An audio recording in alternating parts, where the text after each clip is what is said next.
ॐ प्रणम्य शिरसा देवं गौरीपुत्रं विनायकं भक्तावासं स्मरेत् नित्यम् आयुष्यकामार्थसिद्धये। प्रथमं वक्रतुण्डं च एकदन्तं द्वितीयकं तृतीयं कृष्णपिङ्गाक्षं गजवक्त्रं चतुर्थकं लम्बोदरं पंचमं च षष्ठं विकटमेव च सप्तमं विघ्नराजेन्द्र धूम्रवर्णं तथाष्टमं नवमं भालचन्द्रं च दशमं तु विनायकम् एकादशं गणपतिं द्वादशं तु गजाननं द्वादशे तानि नामानि त्रिसन्ध्यम्य पठेन्नरः न च विघ्नभयं तस्य सर्वसिद्धिकरं परम्। विद्यार्थी लभते विद्यां धनार्थी लभते धनं पुत्रार्थी लभते पुत्रान् मोक्षार्थी लभते गतिं जपेत् गणपति स्तोत्रं सवटर्मासे फलं लभेत् संवत्सरेण सिद्धिं च लभते नात्र संशयः। अष्टभ्यो ब्राह्मणेभ्यश्च लिखित्वा यः समर्पयेत् तस्य विद्या भवेत् सर्वा गणेशस्य प्रसादतः। श्रीनारदपुराणे संकष्टनाशनं गणेश स्तोत्रम। संकष्ट चतुर्थी व्रत दिनांक 3 सितंबर को मनाया जाएगा। संकष्टहर चतुर्थी का जो व्रत है विशेष रूप से संतान की रक्षा के लिए, संतान संबंधी चिंताएं दूर करने के लिए और संतान प्राप्ति के लिए किया जाता है। जिस किसी की कुंडली में पंचमेश की स्थिति खराब हो, पंचम भाव बिगड़ा हुआ हो और पंचम में कोई क्रूर ग्रह बैठे हों, तो संकष्ट चतुर्थी का व्रत करने से इस सब तरह की जो संतान संबंधी जो बाधाएं हैं वो दूर हो जाती हैं और भगवान गणेश की कृपा से उनको संतान की प्राप्ति होती है और संतान संबंधी चिंताओं से मुक्ति मिलती है। जिसकी बच्चे कहना नहीं मानते हैं, गलत सोबत में जा रहे हैं, गलत संगत में जा रहे हैं, अगर उन्हें इस संबंध में, उनकी बुद्धि संबंधी में अगर परेशानियां हैं तो आप अवश्य जो है संकष्टहर चतुर्थी का व्रत करिए और विश्वास करिए कि भगवान गणेश संतान संबंधी आपकी चिंता को दूर कर देंगे। बंधु, ऐसा होता है कि हर महीने में कृष्ण पक्ष में जो चतुर्थी होती है और सायंकालीन व्याप्त होनी चाहिए, रात्रिकालीन चतुर्थी होनी चाहिए। भले ही दिन में तृतीया हो और रात को चतुर्थी हो तो हम उसी दिन व्रत करेंगे। रात को चंद्र दर्शन भी किया जाता है, चंद्र दर्शन में चतुर्थी होना आवश्यक होता है। तो हर महीने की कृष्ण पक्ष की चतुर्थी संकष्टहर चतुर्थी कहलाती है। अगर किसी को उक्त जो ऊपर बताई गई परेशानियां हैं तो अवश्य आप संकष्टहर चतुर्थी का व्रत का नियम बनाइए, उठाइए, संकल्प करिए और निश्चित रूप से आप अपने जीवन में लाभ प्राप्त करिए। गणेश जी एक वैदिक देवता हैं और अग्र पूज्य हैं। इन्हें सबसे पहले पूजन का वरदान प्राप्त है और शिव पार्वती विवाह में भी पहले गणेश पूजन हुआ था, ऐसा पुराणों में आता है। अब गणेश जी जो है, अगर हम आध्यात्मिक दृष्टि से देखें तो मूलाधार स्थित होते हैं। गणेश अथर्व शीर्ष में स्पष्ट रूप से कहा है, मूलाधार स्थितो ऐसी नित्यम, ऐसा गणेश अथर्व शीर्ष में कहा गया है। गणेश जी का जो संकष्ट चतुर्थी का जो उपवास किया जाता है, वैसे तो आप साल भर में जो है हर संकष्ट कृष्ण पक्ष की चतुर्थी को संकष्ट चतुर्थी का उपवास कर सकते हैं। अगर जीवन में ज़्यादा बाधाएं आ रही हैं तो आप हर महीने और कृष्ण पक्षी की चतुर्थी को व्रत करिए, उपवास करिए और गणेश जी की पूजा करिए। तिल और गुड़ का मोदक बनाइए और 11 मोदक बना करके आप गणेश जी का पूजन करिए। एक मोदक उसमें से गणेश जी को दे दीजिए और 10 मोदक ब्राह्मण को दान दे दीजिए। पूजा में ब्राह्मण का होना आवश्यक है, बहुत महत्व है, क्योंकि पूजा ब्राह्मण के बिना अधूरी होती है। तो इससे गणेश जी प्रसन्न होते हैं।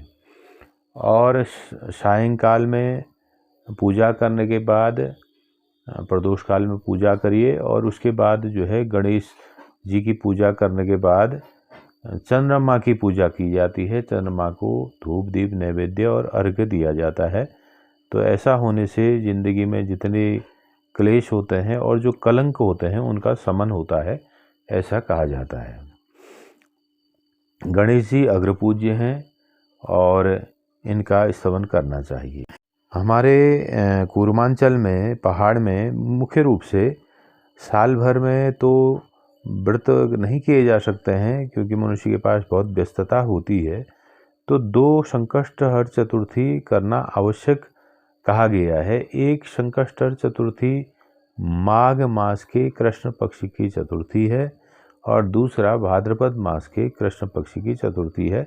इन उपवासों को अवश्य करिए और आप जीवन में सफलता प्राप्त करिए।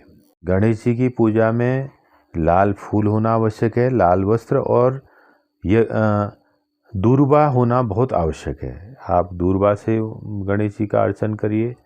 लाजर यजति, लाज से यानी कि जो चावल को खिला करके बनाते हैं, खिले कहते हैं जिनको, उनसे गणेश जी की पूजा करिए तो और इसमें अच्छा फल प्राप्त होता है। कष्टहर चतुर्थी को विशेष रूप से भगवान गणेश को एक विशेष मंत्र से स्तवन किया जाता है। ओम नमो भगवते हेरम्बाय मदमोहिताय मम संकष्टम निवारय निवारय स्वाहा। ओम संकष्टहर गणपते नमः। और अंत में, पूजा के अंत में निराजन करने के पश्चात भगवान की प्रार्थना अवश्य करनी चाहिए। महासंकष्ट दग्धो हम गणेश शरणं गतः तस्मात् मनोरथान् सर्वान् कुरु सर्वेश्वरेश्वरः। सर्वदेवाधिदेवाय सर्वसिद्धिप्रदायिने साष्टांगोऽयं प्रणमस्ते प्रयत्नेन मया कृत। नमो हिरम्बाय मदमोहिताय मम संकष्ट निवारय निवारय स्वाहा।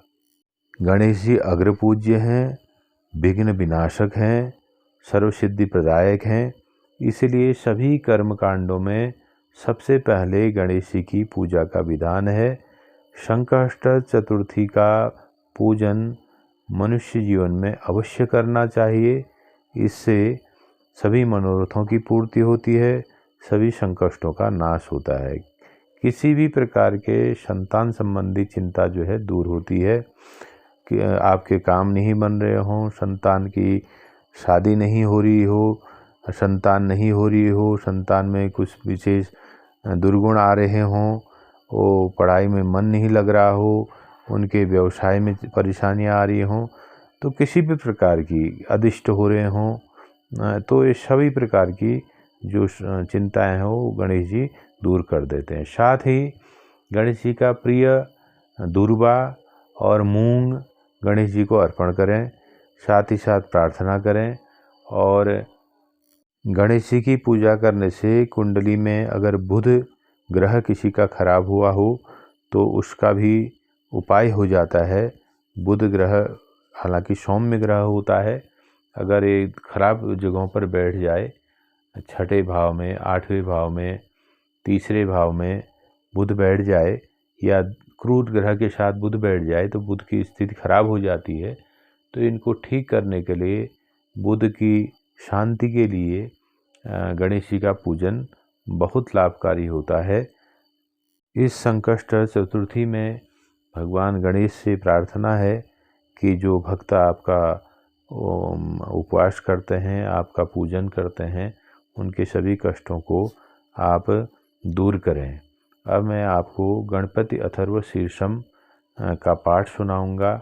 ओम भद्रम कर्णेभिरिति शांति हरि ओम नमस्ते गणपते तमेव प्रत्यक्षं तत्त्वमसि त्वमेव केवलं कर्तासि त्वमेव केवलं धर्तासि त्वमेव केवलं हर्तासि त्वमेव सर्वं खल्विदं ब्रह्मासि त्वं साक्षात् आत्मासि नित्यं ऋतं वच्मि सत्यं वच्मि अवत्वं माम् अववक्तारम् अवश्रोतारम् अवधातारम् अवानुचानमवशिष्यम् अवपश्चात्तात् अवपुरस्तात् अवचोत्तरात्तात् अवदक्षिणात्तात् अवचोर्ध्वात्तात् अवधरात्तात् सर्वतोमा पाहि पाहि समन्तात् त्वं वाग्मयस्त्वं चिन्मयः त्वम् आनन्दमयस्त्वं ब्रह्ममयः त्वं सच्चिदानन्दद्वितीयोऽसि त्वं प्रत्यक्षं ब्रह्मासि त्वं ज्ञानमयो विज्ञानमयोऽसि सर्वं जगदिदं तत्तो जायते सर्वं जगदिदं त्वयि तिष्ठति सर्वं जगदिदं त्वयि लेश्यमेति सर्वं जगदिदं त्वयि प्रत्येति त्वं भूमिरापो अनलो अनिलो नभः त्वं चत्वारि वाक्पदानि त्वं गुणत्रयातीत त्वं कालत्रयातीत त्वं देहत्रयातीत त्वं मूलाधार स्थितो असि नित्यं त्वं शक्तित्रयात्मक त्वां योगिनो ध्यायन्ति नित्यं त्वं ब्रह्मास्त्वं विष्णुस्त्वं रुद्रस्त्वम् इन्द्रस्त्वम् अग्निस्त्वं वायुस्त्वं सूर्यस्त्वं चर्मास्त्वं ब्रह्मभूर्भुवस्वरोम गणादिं पूर्वमुच्चार्यं वर्णादितदन्तरम् अनुस्वारः परतरः अर्धेन्दुलसितं तारेण रुद्धम् एतत्तव मनुष्यरूपं गकारः पूर्वरूपम् अकारो मध्यरूपम् अनुस्वारशान्तरूपं बिन्दुरुत्तररूपं नादसन्धानं संहितासन्धि शेषागणेशविद्या गणकऋषि निसृत गायत्री छंद श्री महागणपतिर्देवता ओम गम गणपतये नमः। एकदंताय विद्महे वक्रतुंडाय धीमहि तन्नो दन्ती प्रचोदयात्। एकदन्तं चतुर्हस्तं पाशम् अंकुशधारिणम् अभयं वरदं हस्ते बिभ्राणं मूषकध्वजं रक्तं लंबोदरं शूर्पकर्णकं रक्तवाससं रक्तगन्धानुलिप्तांगं रक्तपुष्पैः पूजितं भक्तानुकंपिनं देवं जगत्कारणम् अच्युतम् आविर्भूतं च सृष्ट्याद्यो प्रकृते पुरुषात् परम् एवं ध्यायति यो नित्यं स योगी योगिनां वरः। नमो व्रातपते नमो गणपते नमः प्रमथपतये नमस्ते अस्तु लंबोदराय एकदन्ताय विघ्नविनाशिने शिवसुताय श्रीवरदमूर्तये नमो नमः। एतदर्थशीर्षो यो अधीयते स ब्रह्मभूयाय कल्पते स सर्वविघ्नैर्न बाध्यते स सर्वतः सुखमेधते स पंचमहापापात् कोपकात् प्रमुच्यते सायं धियानो दिवसकृतं पापं नाश्यति प्रातर्धियानो रात्रिकृतं पापं नाश्यति सायं प्रातः प्रयुज्यानोपापो भवति धर्मार्थकां मोक्षं च विन्दति। इदम् अथर्वशीर्षं शिष्याय न देयं यो यदि मोहात् दास्यति स पापीयान् भवति सहस्रावर्तनाद्यम्यं कामं धियते तं तमेन साधयेत अनेन गणपतिविषिञ्चति स वाग्मी भवति चतुर्थ्यास्मनश्जपति स विद्यावान् भवति। इदम् अथर्ववाक्यं ब्रह्माद्याचरणं विद्या न बिभेति कदाचनेति यो दूर्वाङ्कुरैर्यजति सः वैष्णवोपवो भवति यो लाजैर्यजति स यशोवान् भवति स मेधावान् भवति यो मोदकसहस्रेण यजति स वाञ्छितफलम् आप्नोति यः साज्यं समिधिर्यजति स सर्वं लभते स सर्वं लभते। अष्टौ ब्राह्मणान् सम्यक् गृहीत्वा सूर्यवर्चस्वी भवति सूर्यगृहे महानद्यां प्रतिमां सन्निधौ जपत्वा मनसिद्धो भवति महाविघ्नात् प्रमुच्यते महापापात् प्रमुच्यते महादोषात् प्रमुच्यते स सर्विग् भवति य एवं वेद। ओम भद्रं कर्णेभिरिति शान्ति इति श्रीगणपति अथर्वशीर्षम्। यस्य माता उमादेवी पिता यस्य शङ्करो मूषको बाहुनो यस्य सामान् पातु विनायकः।